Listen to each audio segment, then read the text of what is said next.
No auge do século XVIII, o reino mais glorioso da Europa enfrentaria um adversário poderoso, a força de seu próprio povo.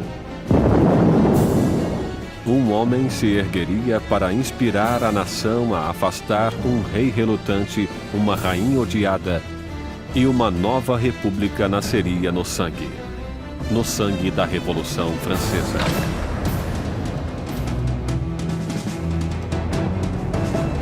A Revolução Francesa, distribuído por Logon, versão brasileira Sérgio Moreno. 1794, prisão de Concierge, uma fortaleza impenetrável às margens do rio Sena. Úmida, infestada de ratos, conhecida como a Anticâmara da Morte. Dentro, a voz da jovem nação está prestes a ser silenciada. Enquanto seu cabelo é cortado e seu pescoço fica nu para a lâmina da guilhotina, Maximilien Robespierre prepara-se para pagar o preço pelo cataclismo deixado à sua volta. A explosão de acontecimentos que tornaram-se a Revolução Francesa. A Revolução Francesa foi o extraordinário momento em que o povo começou a acreditar que seria possível refazer quase tudo em sociedade, que não podia somente mudar a política, as instituições, mas a própria natureza humana através da ação política. A Revolução Francesa representa a encruzilhada do mundo moderno, onde tudo começa a encaminhar-se para uma direção diferente. A Revolução viu uma terra feudal virar as costas para a tradição aristocrata e criar um novo e violento caminho para o futuro.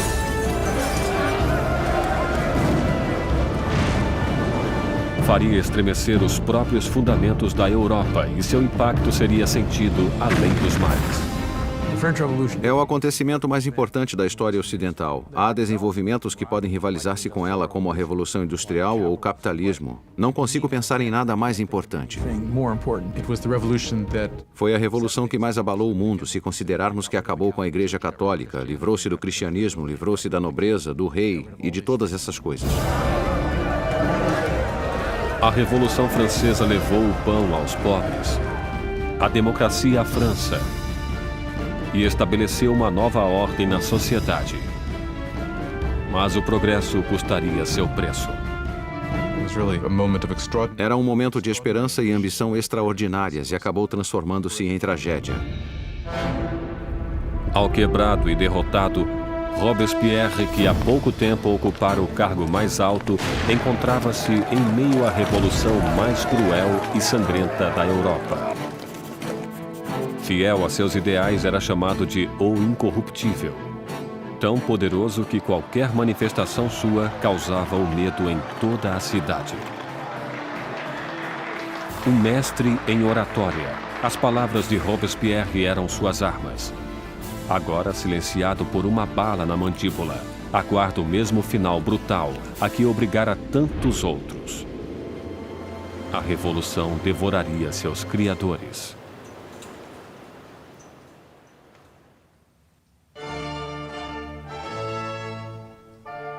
Ninguém poderia prever a turbulência que viria em um dia de primavera de 1770.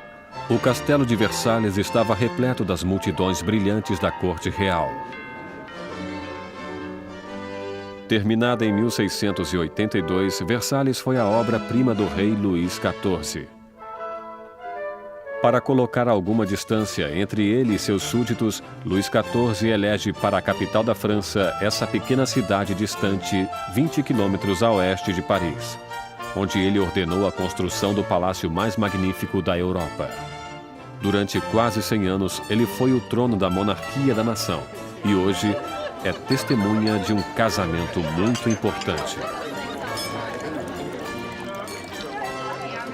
O neto do rei Luís XV, o príncipe Luís Capet, o próximo na linha do trono, receberia sua noiva. Com apenas 15 anos na véspera de seu casamento, Luís Capet é tímido e hesitante, com poucas das características esperadas de um futuro rei, e muito menos de um marido. Luís era um menino inexperiente, tímido, dolorosamente inadequado com 15 anos, sem possuir nenhuma graça social. A amante de Luís XV, Madame du Barry, chamava-o de menino gordo e mal alimentado. Basicamente, é só um menino. Era muito difícil para Luís tomar decisões. Tremia incessantemente e estava sempre pronto a deixar-se persuadir pela última pessoa com quem falasse. Claro que essas não são consideradas qualidades de liderança.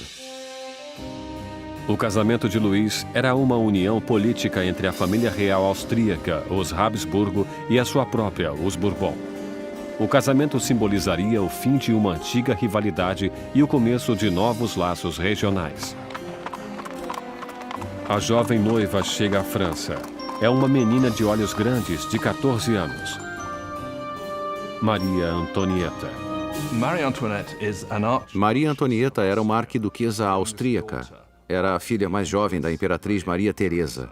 Foi para a França como parte de um acordo de casamento que representava uma grande mudança de alianças, pois pela primeira vez a França e a Áustria tornavam-se aliadas e não mais inimigas.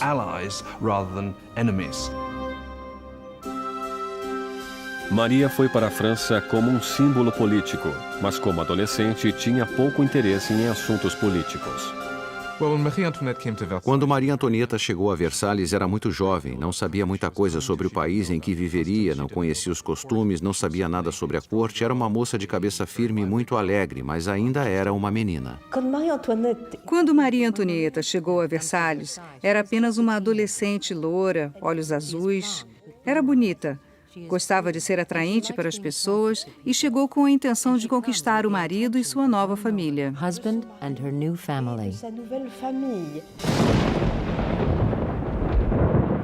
Na noite do casamento, houve uma forte tempestade.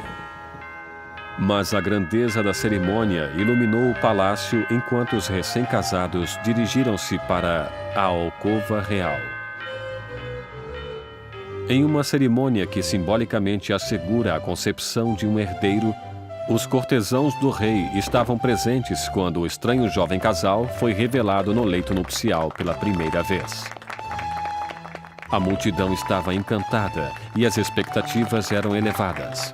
Mas quando as cortinas se fecharam, ficou claro que um herdeiro não seria produzido tão facilmente. Luís não estava interessado somente em governar, não estava particularmente interessado em amar também e não prestou atenção na mulher nas primeiras noites e nem mesmo mais tarde em seu casamento. Muitos anos depois, o casamento foi finalmente consumado. A ausência de um herdeiro logo espalhou boatos por todo o país e continuou a perseguir o casal durante anos. O casamento de grande gala continuou durante dias, mas fora dos portões de Versalhes, pouco havia para ser comemorado. Anos de incompetência por parte da monarquia deixaram o povo francês pobre e faminto. Há quase uma década, Luís XV perdera a Guerra dos 7 Anos em batalhas por territórios da América do Norte. Esse conflito malfadado quase levou a França à falência financeira e em prestígio. Os cofres do país ficaram quase vazios, mesmo com a população crescendo cada vez mais. Com doenças como a praga, já distantes, pouca gente ainda morria, mas cada vez existiam mais famintos. Os habitantes da França cresceram de 20 para 26 milhões no século XVIII, depois de ter crescido só 1 milhão nos 2 séculos anteriores. Isso causava uma tremenda tensão na situação e havia muita ansiedade. 4 anos depois do casamento real, o avô do príncipe Luís perdeu sua batalha final pela varíola. Luís XV morreu como um rei derrotado e impopular, deixando atrás de si um país à beira do caos. Em uma cerimônia generosa, o jovem príncipe Luís herdou o trono e foi coroado como Luís XVI. Mas mesmo durante a coroação, Luís já estava consciente de não estar preparado para o cargo. Luís XVI, quando seu avô morre e fica claro que ele não era o rei, não sabia o que fazer. Sente como se o mundo caísse sobre ele, mesmo tendo sido educado sendo que seria um rei. Só que não se sente preparado para isso.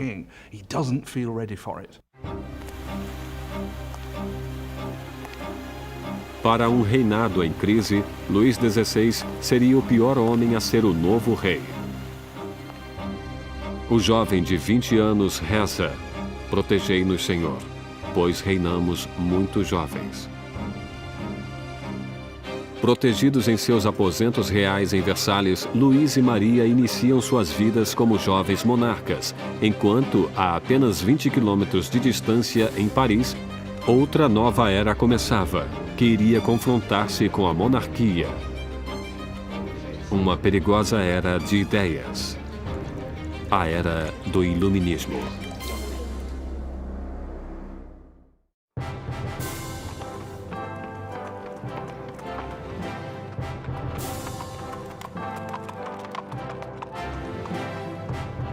Quando a carruagem real aproximava-se do Colégio Louis Le Grand em Paris, as multidões aproximavam-se para admirar a grandeza. Era o dia de receber o novo rei coroado, Luís XVI, e sua encantadora esposa austríaca na cidade de Paris. E na liderança da festa de boas-vindas estava um jovem e promissor estudante de direito, Maximilien Robespierre. Quando Robespierre era um estudante, o rei visitou o colégio e Robespierre dirigiu-se ao rei em latim. Portanto, ele falou com Luís XVI quando adolescente. Enquanto Robespierre respeitosamente fez seu discurso em latim, o rei mal percebeu o garoto. Mas anos mais tarde, seus destinos cruzariam-se novamente sob circunstâncias muito diferentes e muito mais trágicas. Foi um daqueles rituais que aconteciam em todas as escolas, apesar daquele ser carregado de ironia, pois aqui temos o jovem Robespierre lendo seu discurso em honra ao homem que ele mais tarde mataria. Mas na época, o discurso era caloroso e os elogios sinceros. A visita da realeza pode ter conquistado o coração do povo, mas suas mentes inclinavam-se cada vez mais em uma direção completamente diferente. Desde a Idade Média, a sociedade europeia estivera dividida em 3 classes distintas, ditadas pelo nascimento. Havia uma grande divisão entre a riqueza da nobreza e a do clero e a pobreza dos camponeses. Então, no início do século XVIII, a razão e a ciência começaram a desafiar as antigas tradições. Varrida por uma corrente de inovação e por nova literatura, Paris torna-se o centro filosófico do mundo. A cidade pulsa com o florescimento do conhecimento, um brilho cheio de possibilidades. É a era do Iluminismo. O iluminismo é um movimento que diz para não confiar em autoridades ou em qualquer coisa que alguém lhe tenha dito. Pense por si mesmo, teste você mesmo. No antigo regime da Europa, diziam o que deveria ser pensado. Recebiam informações do alto, dos padres, dos governadores. Portanto, a ideia de poder mapear o conhecimento humano e ter acesso a ele era revolucionária. Nos salões de elite de Paris, os aristocratas reuniam-se para discutir autores do iluminismo e a era burguesa da razão. Voltaire, Rousseau, vozes frescas que pregavam a liberdade, o controle do próprio destino e, acima de tudo, a igualdade. A paixão por essa nova literatura encontra-se principalmente na classe superior, mas como o iluminismo atingia todos os níveis da sociedade, o grito de igualdade começou a ameaçar o modo aristocrático de vida. O que torna essa ideia perigosa é que mais cedo ou mais tarde haveria a pergunta: por que os aristocratas são privilegiados? O mundo poderia mudar para tornar-se um lugar melhor? O progresso é possível? Isso minaria a ideia de que a monarquia é natural, a aristocracia é natural e que a hierarquia é natural. Para ver o iluminismo em ação, era apenas necessário olhar para o outro lado do Atlântico, onde os americanos lutavam por liberdade da antiga inimiga da França, a Grã-Bretanha. O jovem rei Luís quis vingar-se das derrotas de seu avô e viu a oportunidade na Guerra Americana pela Independência. Luís dedica à causa um total de 2 milhões de liras, o suficiente para alimentar e abrigar 7 milhões de franceses durante um ano. O investimento marcaria o início do colapso financeiro da França. A América levou a França à falência devido à dívida em que a monarquia francesa incorreu para lutar na guerra para a independência americana. Isso foi crucial para a situação financeira da monarquia francesa, porque ela não tinha como pagar aquelas dívidas. Enquanto Luís enviava tropas e dinheiro para o outro lado do Atlântico, Maria ocupava-se em criar suas próprias dívidas. A vida em Versalhes é uma rotina sem fim de rituais arcaicos e formalidades. Existiam cerimônias para o despertar dos reis, para vestirem-se, para comer, para recolherem-se ao leito. Para divertir-se em meio àquela loucura de rituais, Maria Antonieta preside desfiles de uma moda cada vez mais audaciosa. Maria era obcecada pela moda, especialmente penteados criativos que levavam horas e mais horas para fazer, usando todos os tipos de ornamentos e frutas. Para muitos, aquilo era obsceno. Passou a representar tudo o que havia de errado com ela, com Versalhes e com aquela cultura. Maria ocupa-se também com os boatos da corte, jogando e inventando diversões. Como suas despesas aumentavam cada vez mais, Maria foi apelidada de Madame Déficit. Maria recebeu o nome de Madame Déficit quando o país encontrava-se em um caos econômico e ela continuava a gastar como se nada acontecesse em vestidos, joias, sapatos. Era a Imelda Marcos da época. De todas as dívidas de Maria, a maior de todas era para com seus pais. Um herdeiro para o trono. Durante 7 anos de casamento, Luís e Maria ainda não tinham produzido um filho. Maria encontrava-se em uma posição tremendamente humilhante. A função de uma rainha era produzir um herdeiro. Era absolutamente necessária a presença de um filho. E durante aquele tempo o povo criticava, estavam insatisfeitos. Diziam, o rei jamais deveria ter se casado com essa arquiduquesa austríaca e agora ela nem consegue produzir um herdeiro para o trono. Maria estava desesperada. O apetite de Luís por comida era inquestionável, mas o sexo não encontrava-se em seu cardápio. Maria Teresa, a mãe de Maria Antonieta, questionava: se uma garota tão bonita quanto minha filha não o anima, o que estará acontecendo? Luís XVI e sua jovem esposa Maria Antonieta não conseguiam conceber durante 7 anos, e isso causava problemas para o reino. E como o hobby do rei era a serralheria, havia todo tipo de canção sobre Luís, o serralheiro, não conseguir encontrar o buraco da fechadura. O desinteresse de Luís por sexo foi entendido como uma falta de força para um rei. Depois de anos de frustração e de pressão por parte da corte, Luís foi diagnosticado por uma condição tratável chamada fimose. Luís tinha uma deformidade que tornava a ereção tremendamente dolorosa e por isso não houve a consumação até que fosse feito um ato cirúrgico. Mas ele tinha medo mortal da cirurgia e levou anos para concordar em fazê-la. E quando finalmente concordou, voilá. Depois de uma simples cirurgia, o casal pôde ter sua primeira filha, Maria Teresa. Mas isso não conseguiu limpar a imagem anterior de Maria. Desde o início de 1780, começaram a circular folhetos por todo o país, uma sátira pornográfica do rei e da rainha. Panfletos obscenos debochavam da impotência de Luís e mostraram Maria como uma meretriz promíscua em uma corte debochada e decadente. A visão do povo sobre a monarquia tornava-se amarga ao mesmo tempo em que a situação dos campos piorava.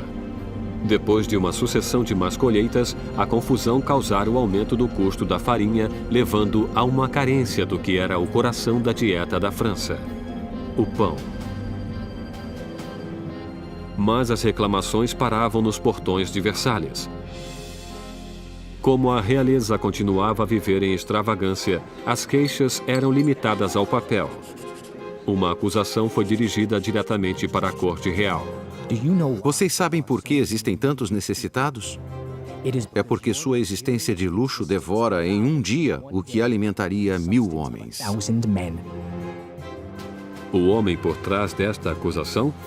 O mesmo jovem que apenas anos antes endeusara o rei e a rainha depois de sua coroação, Maximilien Robespierre. E nele, o povo logo ganharia uma voz para pedir liberdade, igualdade para a revolução. Versalhes, no final do século XVIII, era um oásis de extravagância rodeado por uma terra em desespero. E com um rei inseguro no leme, a França seguia o caminho certo para o desastre. Depois de 19 anos de casamento, Luís tinha 4 filhos. Só que, como rei, continuava impotente. Em uma tentativa de demonstrar liderança, Luís ousa fazer reformas financeiras. Mas sua falta de conhecimento sobrecarrega os pobres com impostos pesados, enquanto a nobreza não paga por nada. Com a economia em ruínas e o povo agitado, parecia que até os céus estavam zangados, torturando a França com o pior inverno em 90 anos. Se Deus alguma vez interveio para piorar a situação, o verão de 1788 e a primavera de 1789 foi o momento em que isso aconteceu. No verão de 1788 já existia uma crise política germinando e ela desenvolvia-se ao mesmo tempo que uma grave diminuição de alimento. Para o povo da França do século XVIII, a farinha era a essência da vida. O pão, a medida da existência. A pessoa mais simples da França consumia pelo menos 1 quilo de pão por dia. O pão era muito importante. Seu preço foi sentido por todo mundo. Se o preço dobrasse, era um sinal de más notícias. Com os enganos financeiros cometidos por Luís, o custo da farinha aumentou horrivelmente. A quantidade de alimentos era pequena. E o custo de um pãozinho logo era igual ao do salário de um mês. A fome tornava-se ira. Revoltas surgem por toda a França. Casas são destruídas. Padarias são roubadas e os padeiros que não podiam mais vender o pão eram linchados.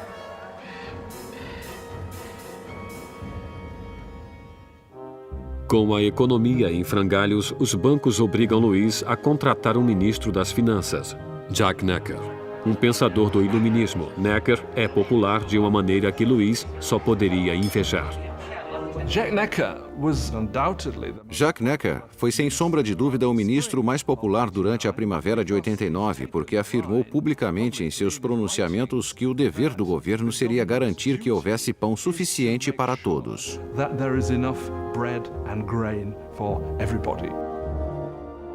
Como a nação em uma crise fiscal, Necker insiste que Luís faça uma reunião do corpo representativo tradicional do reino, os Estados Gerais. Era a primeira vez em que os representantes eram convocados em 175 anos. A França estava organizada politicamente em algo chamado de 3 estados. O primeiro estado era o clero, o segundo era a nobreza e o terceiro todos os outros. E segundo os censos contemporâneos, os 2 primeiros estados ocupavam 3% da população e o terceiro estado 97%. Muitos julgaram o fato injusto para com o terceiro estado, que era a maioria da população, ter somente 1/3 dos representantes. Sentiram que seria injustiça a existência de um parlamento com 3 câmaras, onde 2 delas, a nobreza e o clérigo, venceria nos votos o povo. 4 de maio de 1789. Um jovem e habilidoso advogado e político chegou a Versalhes. Maximilien Robespierre chegou para ficar diante dos Estados Gerais como representante, para lutar por uma voz justa para o povo que ele representava, o terceiro Estado.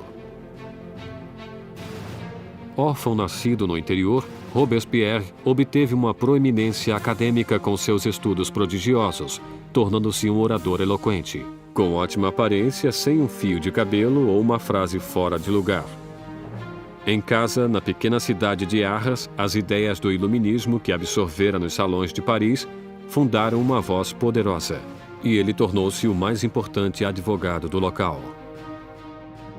Quando ele voltou para Arras e começou a praticar como advogado, lia tudo sobre o iluminismo. Robespierre era alguém que, quando praticava leis em Arras, tentava levar as ideias do iluminismo para os casos que defendia. No Estado Geral, Robespierre e seus colegas exigiam que a nobreza e o clero pagassem impostos, mas Luís sentia-se tremendamente ameaçado pelo crescente radicalismo do Terceiro Estado. Quando, no dia 20 de junho, depois de um impasse de 6 semanas, os representantes chegaram para descobrir que seriam silenciados. No dia 20 de junho, quando os representantes chegaram para a reunião e encontraram as portas fechadas, suspeitaram de um complô. Passaram para outro local que chamaríamos de quadra de tênis e que, na verdade, era uma quadra de handball. Juntaram-se e juraram que não parariam de reunir-se até terem uma nova Constituição. Os representantes declararam uma nova Assembleia Nacional, os verdadeiros representantes do povo da França. O juramento da quadra de tênis é um desses grandes momentos simbólicos na história da Revolução Francesa. Temos todas aquelas pessoas reunidas em uma quadra de tênis levantando os braços quase como uma saudação romana. E para a Assembleia aquele foi o momento em que perceberam algo em sua força e em sua dignidade e souberam que poderiam realmente desafiar o rei da França. Como um ato de desafio revolucionário, nasceu a Assembleia Nacional. Será uma comunhão de vozes de todo o país, um corpo parlamentar executando a vontade do povo. Mas tirar o poder do rei não seria tão fácil quanto assinar uma simples proclamação. Todas essas vitórias iniciais que aconteceram em Versalhes são mais vitórias de papel e não têm como se sustentar. O medo que tomou os representantes em Versalhes quando nos aproximamos de julho de 1789 foi porque o rei reunia suas forças para dispersá-los, para acabar com eles. No início de julho, 30 mil tropas reais posicionavam-se em torno de Paris. Para defender-se, o povo formou uma nova Guarda Nacional. Os revolucionários atacam os arsenais de Paris e conseguem furtar 28 mil mosquetes. A única coisa que falta é a pólvora, e o povo sabe onde consegui-la. No centro de Paris existe uma masmorra de pedra, famosa como símbolo do regime feudal, a Bastilha. A prisão abriga toda a pólvora da cidade e é lendária como câmara de tortura e mortes horríveis. A Bastilha fora o grande símbolo do despotismo real, o grande símbolo dos reis da França que iam além dos limites de seu próprio poder, fora um símbolo do horror para o povo francês. Em meio à revolta, acontece um ultraje surpreendente. Luís demite seu ministro das Finanças, Jacques Necker, o amado do povo, visto como simpático às massas. Horas depois de sua demissão, Paris fica sabendo que seu representante foi afastado. Não restou mais nada além da revolta. No dia 14 de julho, multidões reuniram-se identificando-se com um pequeno penacho vermelho e azul, as cores de Paris, separadas pelo branco, a cor da causa dos Bourbon. Nascia o tricolor. E entre a multidão enfurecida, uma voz grita: para a Bastilha! Atacar a Bastilha significava que o povo de Paris dizia: não se livrarão da nova Assembleia Nacional. O povo está agindo, está armando-se e basicamente diziam: estamos do lado da revolução. Vendo o exército que aproximava-se, o governador da Bastilha, Bernard de Launay, tentou trancar a prisão. Armou uma defesa inútil, mas os saqueadores invadiram a fortaleza e atiraram-se sobre os guardas com facas e lanças. Finalmente, de Launay rende-se, mas a multidão furiosa arrasta-o pelas ruas. Os saqueadores exaltados chutam e esfaqueiam-no até que ele grita: matem-me de uma vez. E a multidão obedece. Ele é assassinado e nasce uma tradição revolucionária. Sua cabeça decepada desfila enfiada em uma lança.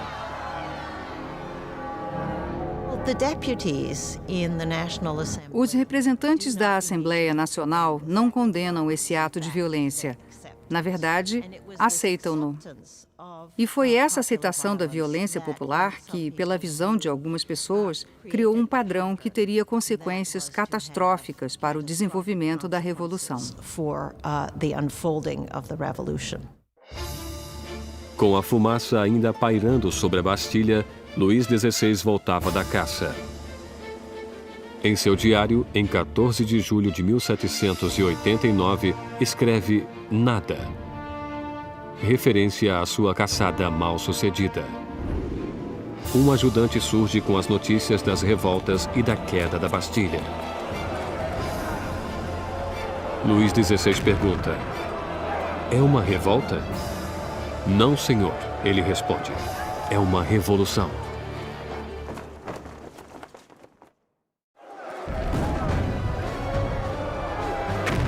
A queda da Bastilha soltou as rédeas da revolução. O povo desafiara seu rei e vencera. Não havia mais retorno. Como um símbolo da derrota real, o povo, homens, mulheres e crianças, cavaram com as próprias mãos e derrubaram a Bastilha, tijolo por tijolo. Começavam a desmontar o próprio passado. Os franceses decidiram destruir a Bastilha logo que puderam. Sem terem como usar explosivos, isso foi feito dolorosamente, mas com um tremendo vigor. E os tijolos foram arrancados e vendidos como emblemas da demolição do despotismo. A energia das ruas dava forças para a Assembleia Nacional. Escreveram um documento chamado Declaração dos Direitos do Homem.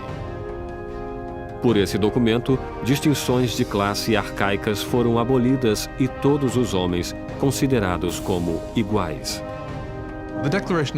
A Declaração dos Direitos do Homem foi um documento promulgado por uma Assembleia Nacional. Foi redigido em nome do povo, pertencendo à nação. O rei não tinha conhecimento deste documento que declarava definitivamente a tomada do poder pelo povo. Com a nova Assembleia Nacional como sua voz, os cidadãos franceses decidiram mudar tudo em seu mundo. Exigiram uma monarquia constitucional, direitos iguais para todos os homens e justiça sob leis razoáveis. Para que a revolução tivesse uma voz mais forte, Robespierre exigiu o aumento da liberdade para a imprensa e amordaçou o antigo regime. O resultado da imprensa livre foi a publicação de L'Ami du Peuple, o Amigo do Povo. Um jornal violento, cheio de ódio e provocações, criado por um ex-médico Jean-Paul Marat. Depois de uma série de profissões sem sucesso, Marat vivia na pobreza, abrigando-se durante um período nos esgotos de Paris. Foi lá que contraiu uma dolorosa doença de pele que agora obrigava-o a viver confinado durante longos períodos em um banho medicinal. Um Marat amargo e falido encontra na Revolução um canal perfeito para seu veneno. Jean-Paul Marat foi somente um desses descontentes profissionais para os quais, infelizmente, as revoluções oferecem abrigo. Marat despejou toda a sua bile, todo o seu ressentimento e colocou-o em um jornal que tornou-se um verdadeiro sucesso, O Amigo do Povo. Marat era um homem possuído por um ódio extraordinário. É só ler as páginas de seu jornal, O Amigo do Povo, para ver isso. Em todos os assuntos demonstra uma mentalidade completamente paranoica, vê complôs por toda parte, todos estariam planejando contra a revolução. E a resposta é muito simples para ele. A resposta é sangue, a resposta são cabeças. Marat odeia as extravagâncias praticadas pela monarquia enquanto a pobreza devasta a França e precisa somente do menor rumor para arrasar com o rei e a rainha em seu jornal. No dia 2 de outubro de 1789, seu ódio chegou ao auge. Soube-se em Paris que o rei dera uma festa em Versalhes, que a realeza decadente atirou a nova bandeira tricolor ao chão, símbolo da revolução, pisoteando-a. Marat ficou enfurecido, relatou o insulto em seu jornal e fez surgir uma nova ameaça. O rei novamente ordenou que as tropas entrassem em posição em torno de Paris. Com a queda da Bastilha ainda vibrando nas mentes das pessoas, Marat exige freneticamente que hajam. Povo de Paris, está na hora de abrir os olhos. Sacudam seu torpor. Acordem. Mais uma vez, acordem. 5 de outubro. O dia amanheceu com a agitação furiosa dos sinos. Mulheres reunidas perto da prefeitura protestam contra a diminuição do pão. E agora o medo da aproximação das tropas reais se mistura ao ódio pela notícia da festa ofensiva que circulava entre o povo. Logo, milhares marchavam para Versalhes, com lanças e armas nas mãos. As mulheres iriam queixar-se ao rei. O centro da multidão era formado pelas famosas peixeiras, as destemidas mulheres dos mercados centrais, conhecidas por sua constituição forte e por sua coragem. Estavam equipadas com facas de escamar peixe, eram muito musculosas porque carregavam caixotes. Ninguém gostava de enfrentar essas mulheres.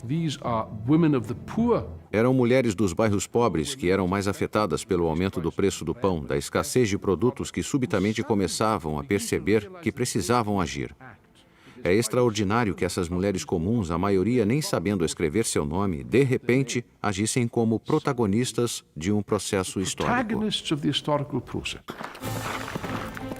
No palácio, a notícia da aproximação das mulheres furiosas chegou às câmaras da rainha. Diz a lenda que foi nesse momento que Maria Antonieta disse a frase famosa que jamais foi dita. Maria Antonieta não disse que comam brioches. Isso é um mito. Ela, infelizmente, talvez nunca tenha nem percebido os pobres de seu país tempo suficiente para fazer tal declaração. Quando as mulheres reuniram-se fora dos portões, Luís compreendeu que a revolução não poderia mais ser ignorada. Estava sendo levada à porta de seu palácio. Concorda então em assinar a Declaração dos Direitos do Homem e a multidão continuou a crescer durante a noite. Pela manhã, 20.000 pessoas acampavam-se diante do Palácio Real. Para encerrar os séculos de distância entre o rei e seus súditos, a massa irada exige que o rei e a rainha mudem-se para Paris. Indeciso, como sempre, Luís hesita em responder. Sua hesitação provocaria a fúria na multidão e colocaria as vidas da família real em sério perigo. Quando não recebem resposta ao seu pedido, deram a entender que massacrariam a rainha. Uma onda de mulheres furiosas invadiu o palácio, gritando pelo sangue da rainha. Massacraram guardas, decapitando-os e enfiando lanças em suas cabeças. Eram como espíritos gritando pelo palácio. Quero as entranhas dela, quero sua cabeça, quero uma perna, quero um braço. Penso que ficaram tão frenéticas que se a tivessem encontrado, possivelmente a cortariam em pedaços.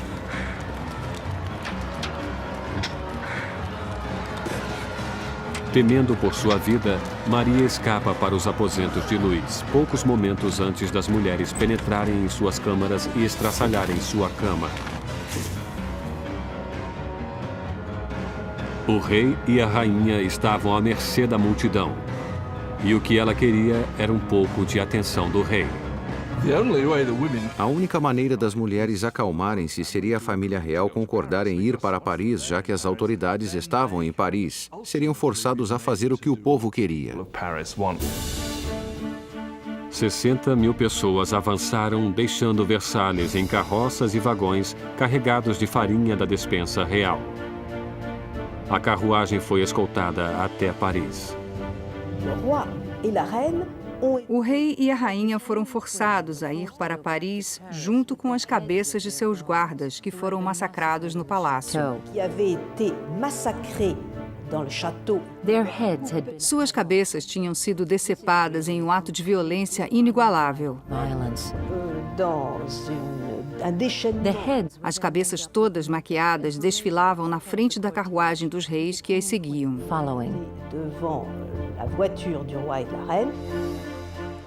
O rei e a rainha deveriam habitar agora o Palácio das Tulherias. Nunca mais veriam Versalhes. Quando a família real mudou-se para Paris, passou a ser prisioneira. Eles sabiam, todos sabiam, havia grandes limites para o que poderiam fazer ou sonhar fazer. Eram os prisioneiros da capital, não havia a menor dúvida. Versalhes ficou abandonada e a Assembleia mudou-se para Paris. O poder agora estava com o povo. A França teria uma democracia, novas leis. e uma forma notável e inesquecível de justiça que seria inaugurada no palco revolucionário: a guilhotina.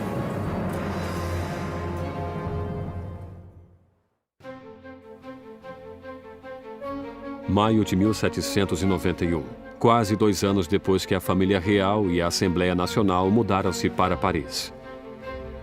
Robespierre dominava a Assembleia e o Clube Jacobino, uma sociedade de debates formada em um monastério jacobino, onde reuniam-se. Naquele momento, acreditava-se que o centro da Revolução e Robespierre falavam com a força da moral. Seu verdadeiro norte era sempre o povo. Logo recebeu o apelido de O Incorruptível. A França agora era uma monarquia constitucional.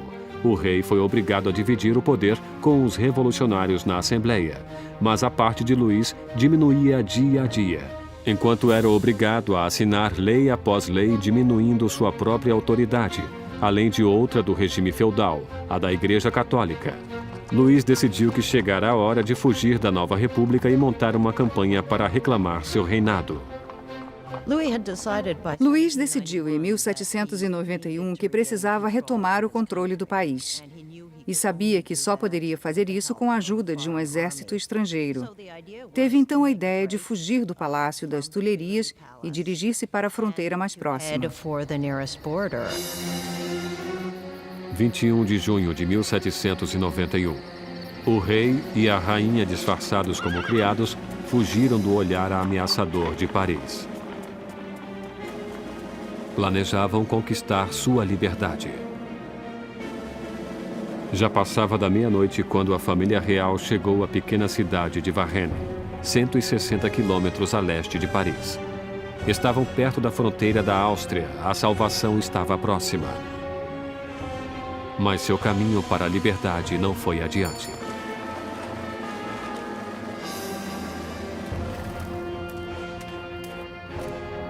Os rumores sobre a fuga real precederam-nos em Varennes. Um oficial da cidade parou a carruagem pedindo seus passaportes.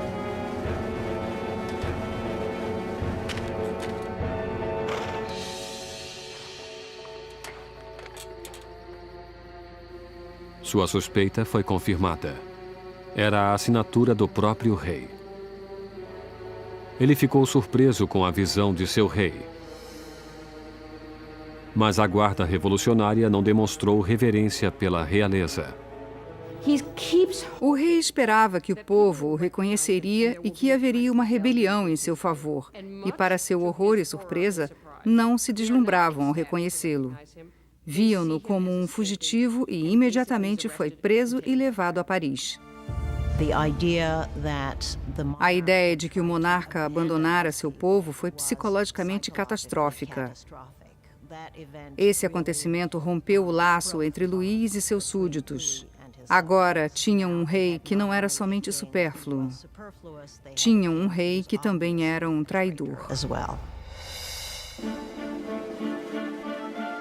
Com a família real oficialmente presa da Revolução, o poder passou de Luís, agora um rei prisioneiro, para os revolucionários na Assembleia. No coração daquele jovem governo revolucionário estava Robespierre. Ele brilha no pódio gritando por liberdade, igualdade e fraternidade. Exige o sufrágio universal e o final da escravidão nas Índias Ocidentais Francesas e, mais pacialmente ainda, grita contra a pena de morte. Durante essa nova era do iluminismo, Robespierre desejava eliminar todos os remanescentes do passado primitivo e medieval. A Europa herdara um repertório macabro de todo tipo de execução vinda da Idade das Trevas. Arrastavam pelas ruas, esquartejavam, enforcavam, afogavam e queimavam em fogueiras. Sob o antigo regime havia uma escala de castigos terríveis e a decapitação era um castigo reservado para a nobreza, e uma das coisas que os revolucionários queriam desde o início era que todos fossem iguais na morte. Queriam simbolicamente que o mesmo castigo fosse aplicado em todos. Apesar da oposição de Robespierre, uma nova máquina de morte tomou o palco central de Paris. Seu inventor, Joseph Ignace Guillotin, criou um novo tipo de máquina que transformasse a antiga decapitação em um ato mais humano.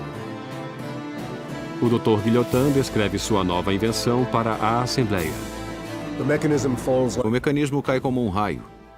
A cabeça separa-se do corpo, o sangue jorra e o homem está morto. Sendo um apreciador do derramamento de sangue, o jornalista Marat anuncia entusiasticamente o novo invento, dando-lhe o nome de guilhotina, que logo seria conhecida por outro nome, a navalha nacional. Os revolucionários franceses acreditavam em valores humanos. Acreditavam não ser necessário causar sofrimento desnecessário. E o que gostaram sobre a guilhotina era sua rapidez, eficiência. E até onde se sabe, já que ninguém voltou para dizer, era indolor. A guilhotina silenciou os inimigos internos da Revolução. Qualquer um que fosse suspeito de tramar a volta de Luís ao trono. Mas eram os inimigos que rodeavam a França que mais preocupavam a Assembleia. Havia um temor de que membros da família real que fugiram para a Áustria lançassem uma contra-revolução. A Assembleia convoca um ataque preventivo, uma declaração de guerra contra a Áustria. Mas Robespierre era contra. Robespierre é uma das poucas vozes que opunha-se à guerra, pois pensa que o inimigo venceria. Robespierre tem medo do país não estar pronto. Não tem um exército capaz de derrotar o inimigo. Portanto, esse inimigo poderia surgir e destruir a revolução. Robespierre perde o debate. Em abril de 1792, a Assembleia declara guerra à Áustria contra um país governado pela própria família de Maria Antonieta. Cresce o furor nacionalista. Se a Áustria derrotasse o exército da Revolução, Luís poderia voltar ao poder. E Maria seria suspeita de traição por se corresponder com sua família na Áustria, abandonando sua fidelidade à francesa com o movimento de uma caneta. Enquanto isso, o rei e a rainha fingem ter aderido à Revolução. Luís e Maria Antonieta fazem um jogo duplo. Muitas vezes parecem concordar com a Revolução. Ao mesmo tempo, conspiravam contra ela. Estavam tentando sobreviver. Se quisermos ser generosos, eles eram sobreviventes, mas se quisermos olhar do ponto de vista revolucionário, estavam mentindo. Com as grandes perdas sofridas pelo exército francês na fronteira, chega a notícia de que a Prússia, aliada da Áustria, juntara-se à invasão. As tropas inimigas são mobilizadas sob o comando do Duque de Brunswick, um general prussiano. A tensão percorre as ruas de Paris. E então, os jornais publicam uma carta do Duque de Brunswick, um manifesto para a destruição de Paris se qualquer mal sucedesse ao rei e à rainha. A confusão espalhou-se. Todos queriam salvar suas vidas.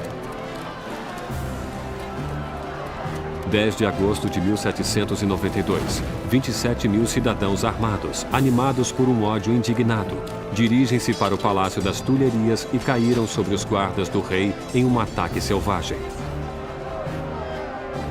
No final do dia, mais de 800 pessoas de ambos os lados estão mortas.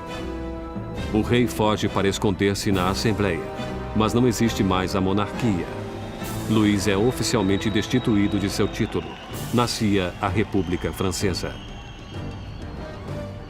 A lâmina da guilhotina foi batizada com o sangue dos guardas remanescentes de Luís.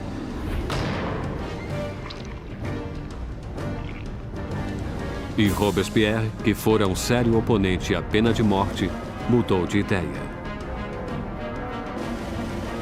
O nascimento de uma nova república só poderia começar com a morte de um rei.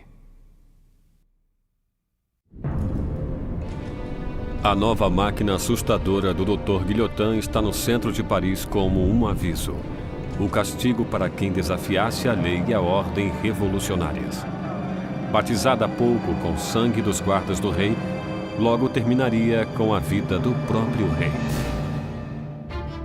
Em agosto de 1792, enquanto o rei e a família real estavam recolhidos na prisão do templo, Robespierre e seus jacobinos envolviam-se em uma batalha com os moderados da Assembleia, os girondinos, pelo controle do governo nacional.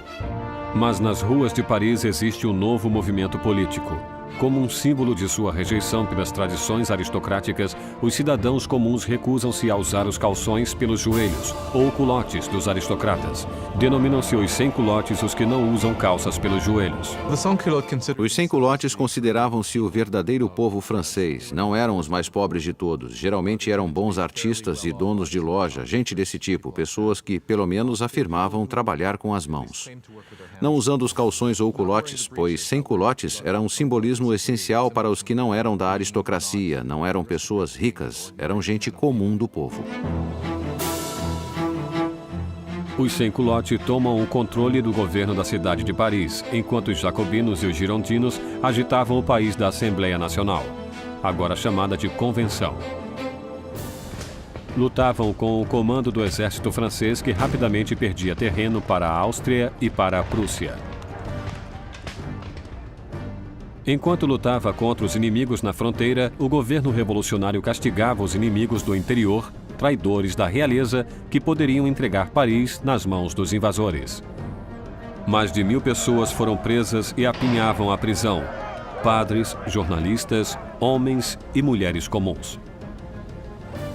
Robespierre concentrava-se na crise interna. Mas seu amigo, o ministro da Justiça, Georges Danton, atiçava jovens e velhos a juntar-se à guerra na fronteira. É gregário e barulhento, tudo o que Robespierre não era. Logo, o nome de Danton era ouvido por toda Paris. Danton era um personagem maior do que o mundo, homem cheio de vida, cheio de animação, um tremendo bebedor, bagunceiro, que julgava pertencer às altas classes ou às classes educadas. Era um homem que, diferentemente de Robespierre, podia identificar-se com os trabalhadores de uma forma que Robespierre não conseguiria. Finalmente, a retórica agitada de Danton mobiliza as pessoas, inspirando muitos a partir para a linha de frente. Existe um momento famoso em que os exércitos austríacos e prussianos estavam invadindo e ele levantou-se na frente do povo de Paris e gritou: "Coragem, muita coragem, para sempre com a coragem." E ele realmente conseguia liderar o povo contra os invasores. Foi um momento extraordinário. Com tantos homens úteis partindo para a frente de batalha, deixando Paris sem defesa, as prisões estavam cheias de prisioneiros políticos. Uma nova onda de medo invadia a cidade. Conter a massa crescente de prisioneiros poderia tornar-se impossível. Marat incitou um chamado sangrento aos revolucionários para entrarem na prisão e matarem todos os prisioneiros. Os exércitos estrangeiros avançavam para Paris. Se tivessem se unido em Paris com aqueles amargos inimigos da Revolução nas prisões, claro que os resultados teriam sido terríveis também para o povo.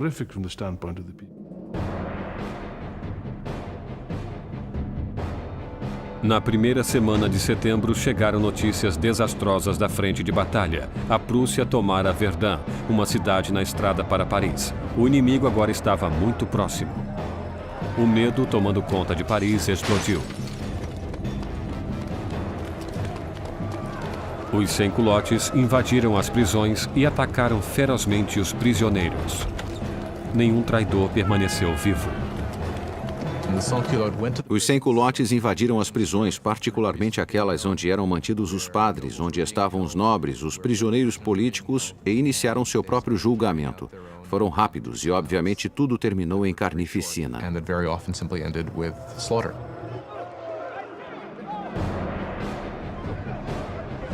Mulheres eram estupradas brutalmente, padres eram destripados, aristocratas cortados em pedaços.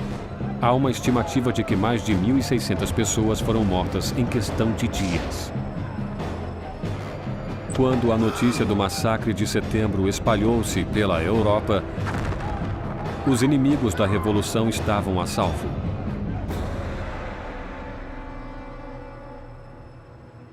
Do outro lado do canal inglês, o London Times noticiou a Revolução.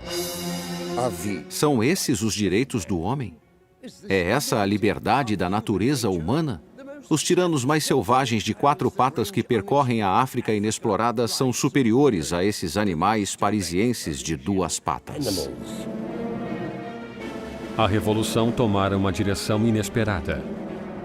Até mesmo Robespierre compreendeu que as coisas foram longe demais, que o povo não podia dirigir uma revolução própria. Precisavam de liderança, de uma mão de ferro. E com o poder de suas palavras, o incorruptível surge como aquele que lideraria a revolução. Robespierre, que lutara por uma monarquia constitucional, agora acreditava que não havia mais espaço para o rei. E tomou uma decisão de momento. A França julgaria seu próprio rei.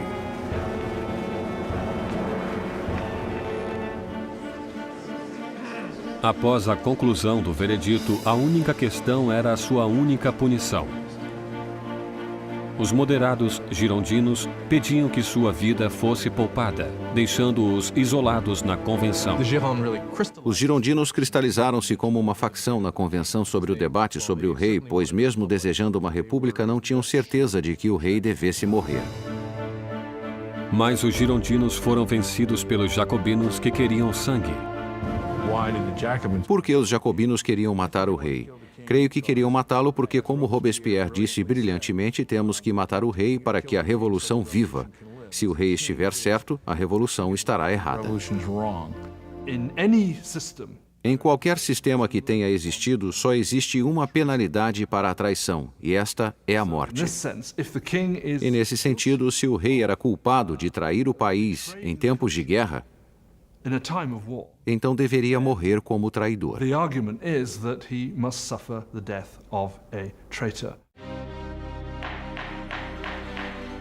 No dia 20 de janeiro de 1793, Luís XVI foi declarado culpado. A sentença foi lida. O rei deve morrer.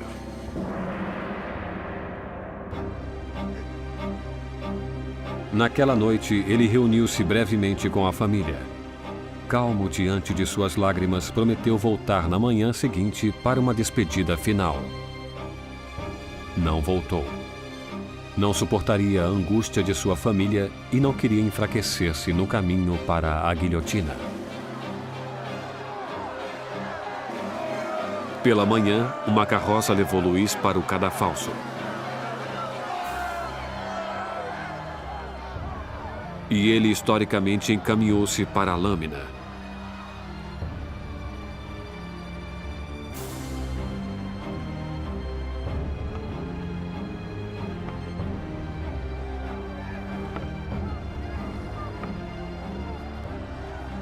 Tentou dizer algumas palavras.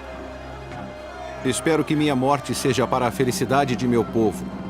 Eu vivi para a França e temo que sofrerá com a ira de Deus. Mas os guardas abafaram sua voz com os tambores.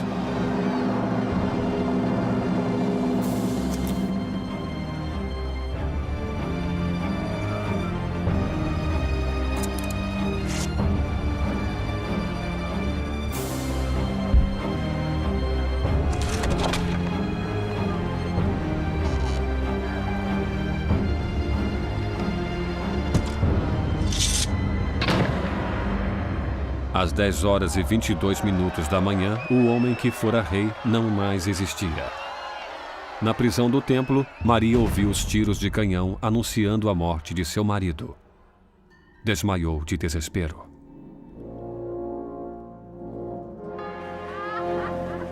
O sangue do rei foi derramado. Os revolucionários eram vitoriosos. Mas os inimigos da revolução logo clamariam uma vitória própria. Seu alvo? O homem que queria ver tantas cabeças rolarem. Jean Paul Marat.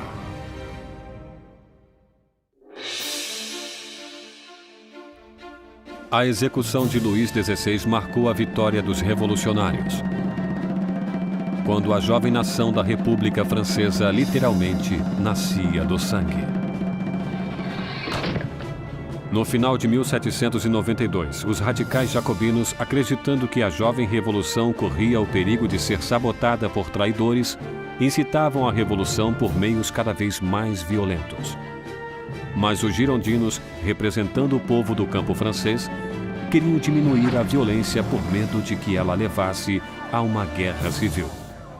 Seu maior opositor, Jean Paul Marat, ataca os girondinos com tiradas cada vez mais furiosas em seu jornal, dando nomes aos que acreditava estar planejando contra a revolução.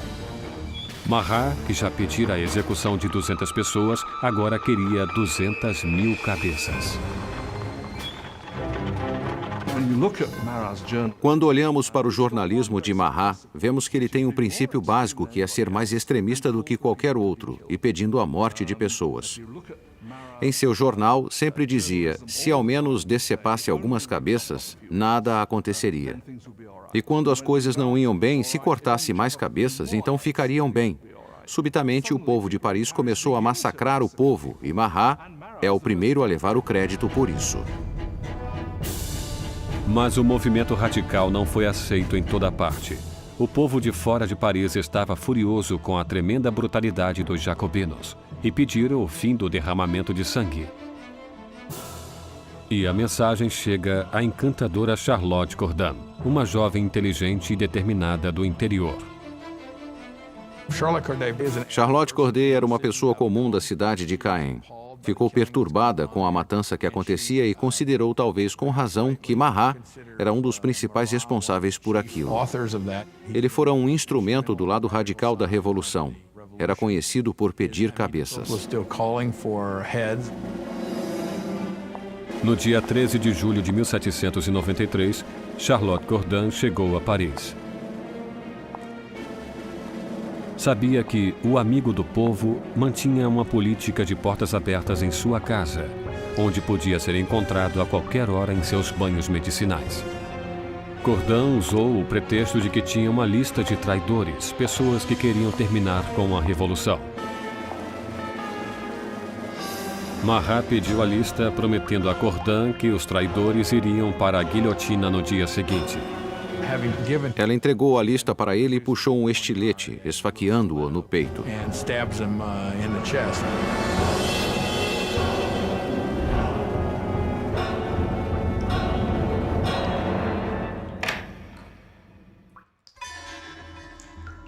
O chamado amigo do povo morreu rapidamente.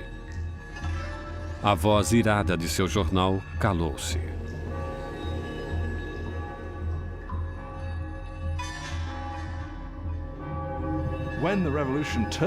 Durante o caos da Revolução, a culpa era sua, mas isso é o que seus inimigos e os que o temiam diziam.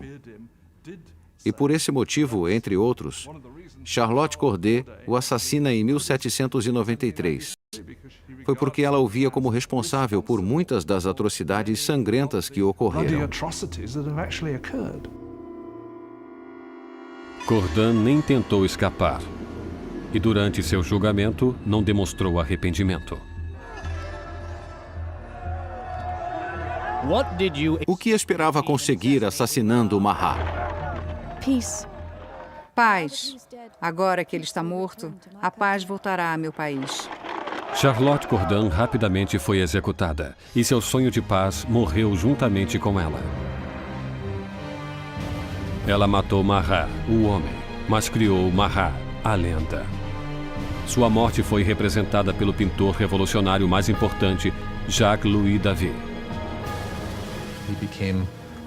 Ele tornou-se um mártir, uma espécie de figura quase religiosa.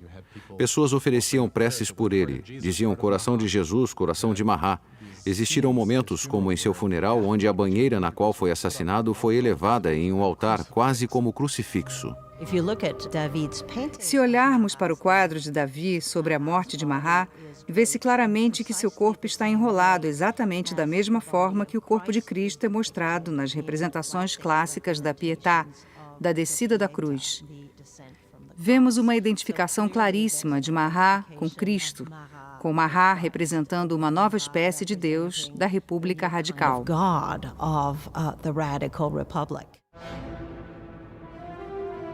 Robespierre inveja a adoração dedicada a Marat, mas sempre pragmático volta sua atenção para os assuntos do momento.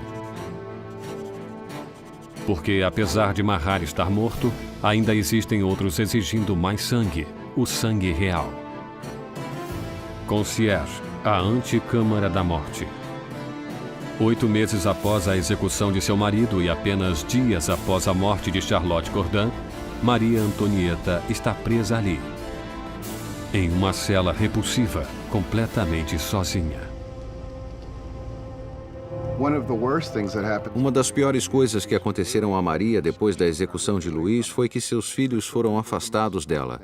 Sabemos que eram a coisa mais importante para ela, e Maria sabia que seu filho estaria sujeito a terríveis violências para fazê-lo esquecer que algum dia pertencera à realeza, por seus revolucionários.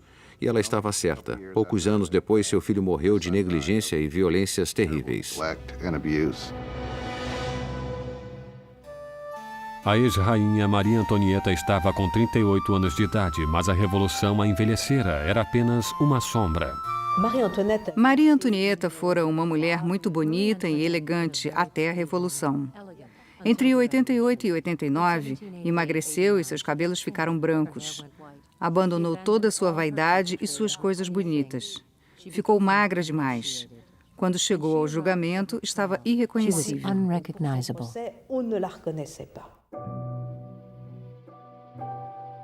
Em 15 de outubro, Maria é julgada, acusada de alta traição e de acabar com o Tesouro Nacional. As poucas evidências apresentadas eram suplantadas pelos rumores. Uma acusação final foi acrescentada à lista. Ela foi acusada de incesto com seu filho. Disso, Maria levantou-se para defender-se.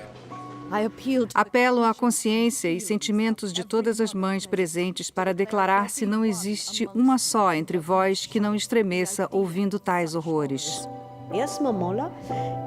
E naquele momento houve uma mudança na corte, porque todas as mulheres sentiam que estavam implicadas e perceberam que foram longe demais em suas acusações. Com uma elevação da simpatia pública, Maria esperava ser deportada para a Áustria, mas suas esperanças desapareceram quando sua sentença foi declarada. Deveria ter o mesmo destino de seu marido. Maria Antonieta estava triste desde o princípio. Ela era o símbolo da aliança austríaca que provara ser desastrosa para a França. Juntamente com o marido, foi motivo de riso devido ao aparente fracasso de seu casamento.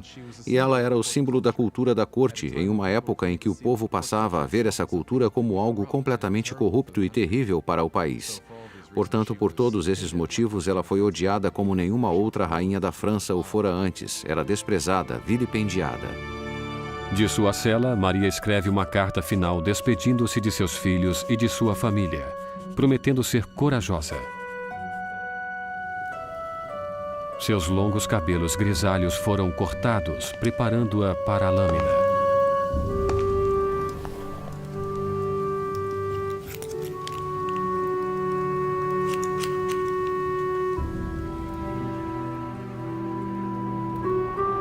Suas mãos foram fortemente amarradas.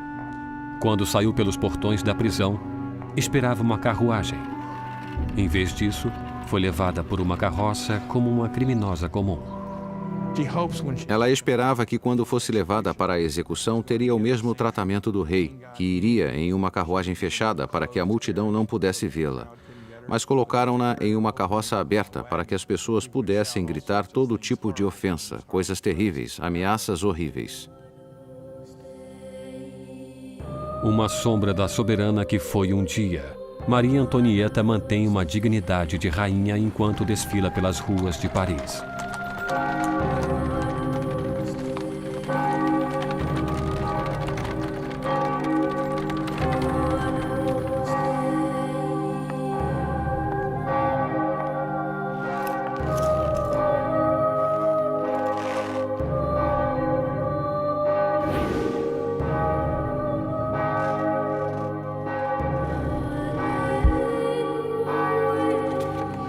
São lidos seu nome e acusações contra ela.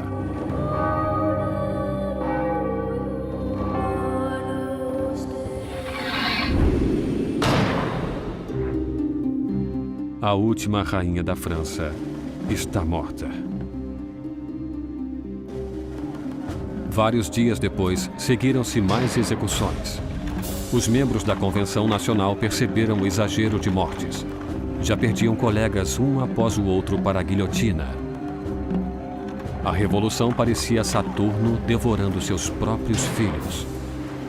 Danton diz: A revolução, meus amigos, não é feita com rosas.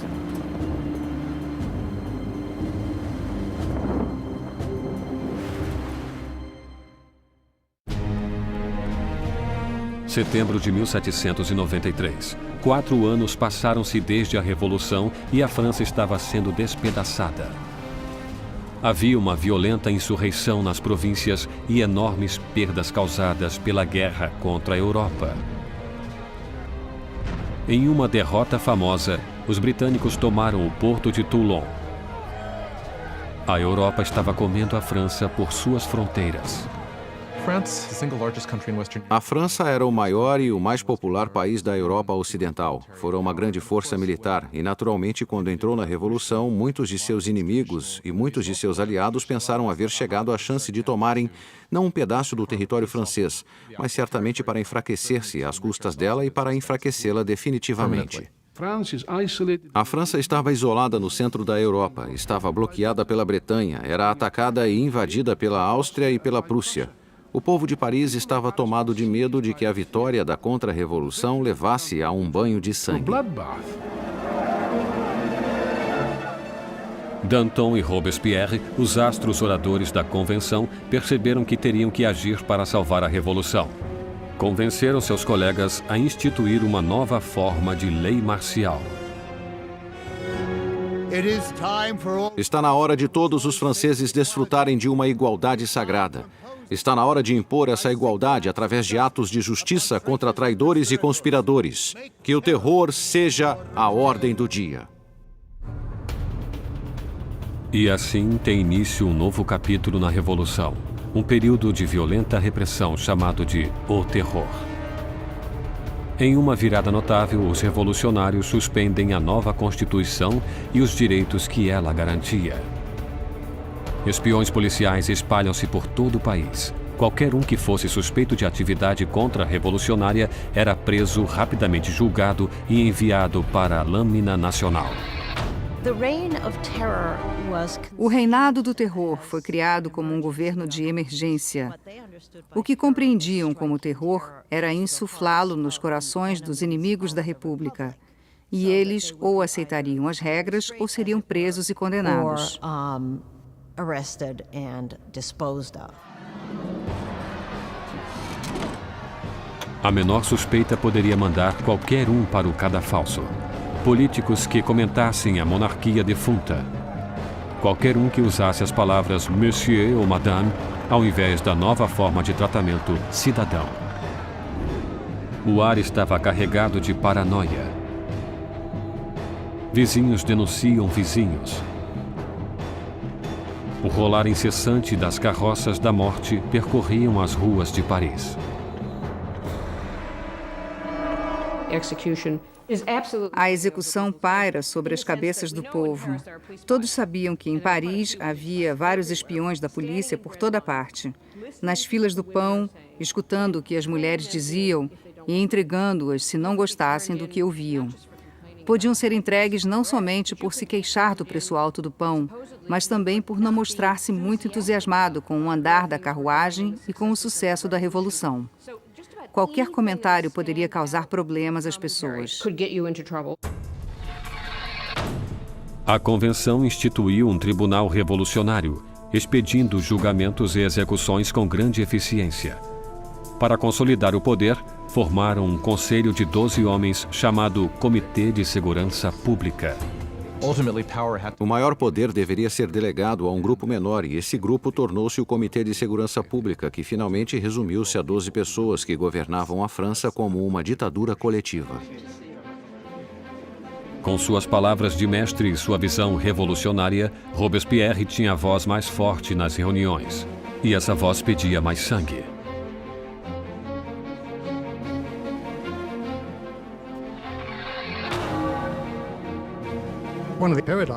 Uma das incongruências da vida política de Robespierre era que inicialmente ele era um oponente apaixonado da pena de morte, e naturalmente isso voltou-se contra ele quando mais tarde tornou-se igualmente ferrenho a favor do terror e da guilhotina. Ele jamais explicou-se claramente, exceto para dizer: os tempos mudaram. A revolução endurecera Robespierre. Inicialmente apoiando fervorosamente uma imprensa livre, agora instaurava a censura, um vestígio do antigo regime. E com a igreja já sendo atacada, ele é influenciado por um dos revolucionários mais radicais, Jacques-René Hébert, que propõe uma descristianização. Quando a crise da guerra e da rebelião interna está no seu auge, o povo começa a dizer que a raiz de todo o problema eram os padres, a religião. E se quisessem salvar-se dos inimigos da revolução, deveriam destruir o poder da Igreja Católica. Superstição, fanatismo, é disso que a religião se trata e, consequentemente, acabar com isso. Ruas que tinham nomes de santos foram rebatizadas. Ícones religiosos foram destruídos e substituídos por tributos ao novo São Marra. A igreja passou a ser o inimigo dos revolucionários radicais. Altares eram arrancados das igrejas e catedrais, o vidro era quebrado, as estátuas destroçadas. A riqueza da igreja simplesmente desaparecia. Para a opinião europeia, isso era ainda mais chocante do que a morte do rei.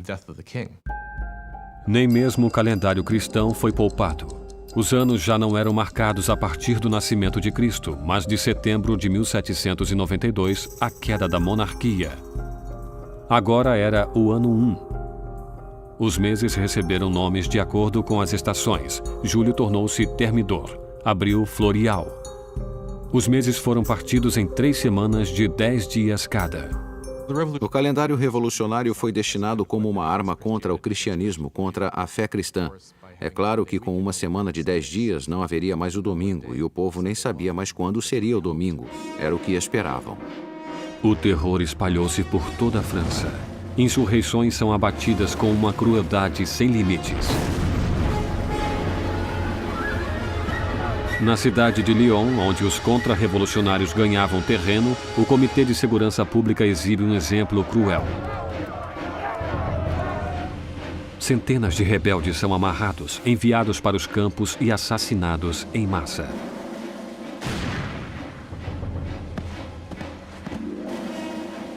Uma região chamada Vendéia, no oeste da França, também tornara-se um ponto de contra-revolução. Rebeldes e padres foram amarrados juntos e colocados em barcos que eram afundados sem piedade. Mais de 100.000 pessoas foram mortas somente em Vendéia. Em Paris, a guilhotina desce cada vez mais.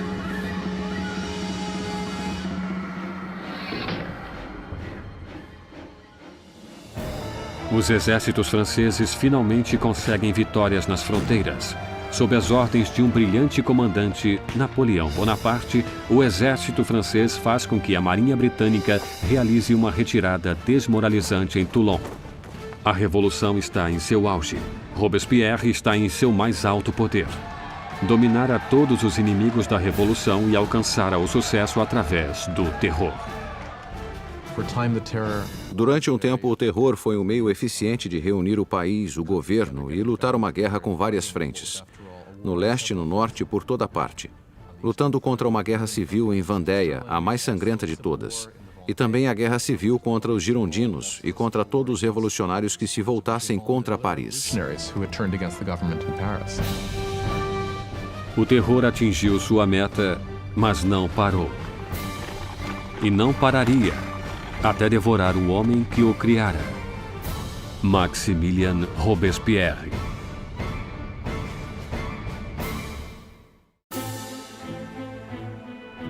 Com o sangue do terror, Maximilien Robespierre salvou a revolução. Um exército revigorado repele os ataques na fronteira e os conflitos internos terminaram. No ponto mais alto de seu sucesso, Robespierre sonha com uma meta ainda maior: usar mais terror para moldar um novo tipo de sociedade. Uma república da virtude. Por virtude, ele entende virtude cívica, que é um ponto pacífico para Robespierre. Por exemplo, não se pode ser um cidadão virtuoso simplesmente obedecendo à lei e baixando a cabeça. É preciso estar ativamente envolvido no trabalho do Estado. E isso incluía, para Robespierre, a destruição de seus inimigos do Estado. Em 5 de fevereiro de 1794, Robespierre fez um discurso explicando sua filosofia. Terror sem virtude é desastroso, mas a virtude sem terror é inútil. Ele associava o terror com a virtude. O terror, naquele momento, tornava-se em seu pensamento um instrumento pelo qual poderia criar a virtude. Mas outros discordavam. Para Danton, a revolução tomava o caminho errado. Ele e seus seguidores, os dantonistas, acreditavam que era hora de parar com o terror, servir a seu propósito e corria o perigo de alimentar os revolucionários com seu próprio fogo. Na primavera de 1794, as coisas começavam a melhorar. A situação do alimento não era tão ruim e o esforço para a guerra melhorava. Danton dizia basicamente que era preciso tomar um caminho novo para o governo, que precisavam chegar a um tipo de normalização. Robespierre acreditava que ainda era cedo. Danton começaria a organizar um grupo para discutir que deveriam terminar com o terror. Robespierre vê isso como uma ameaça direta ao governo, não como uma diferença de opinião sobre a direção de uma política, e sim como uma traição em potencial. E na República de Virtude de Robespierre, só existia uma resposta para a traição. Os dantonistas são presos e rapidamente sentenciados à morte. Robespierre mandou milhares de pessoas para o cadafalso, mas não está tranquilo com aquelas execuções sangrentas. Não atende os pedidos dos seus antigos amigos e aliados. Quando se encaminha para a lâmina, Danton grita: Meu único arrependimento é ir antes daquele rato, Robespierre.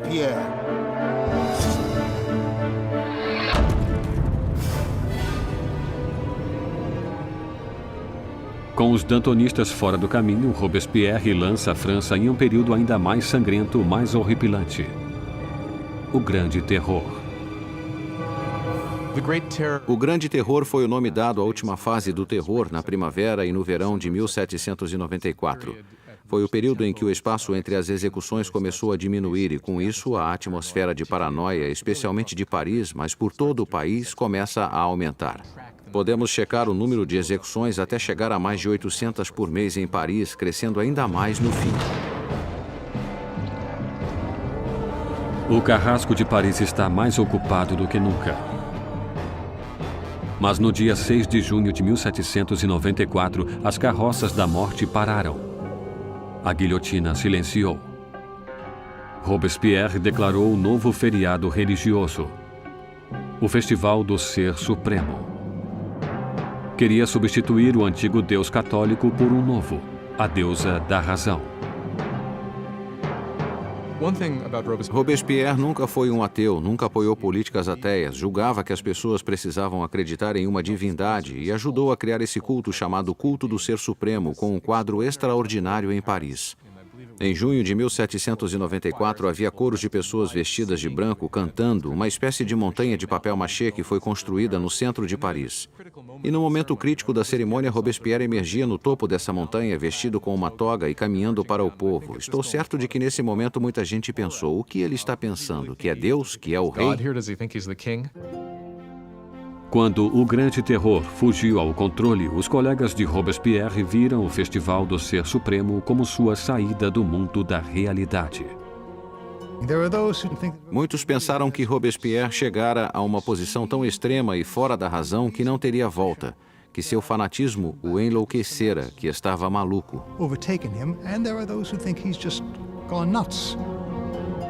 Mais uma vez, as suspeitas de Robespierre voltaram-se para aqueles mais perto dele. Em 27 de junho, agora 9 do Thermidor, ele apareceu na convenção e fez um discurso cheio de ameaças. Seria seu último discurso.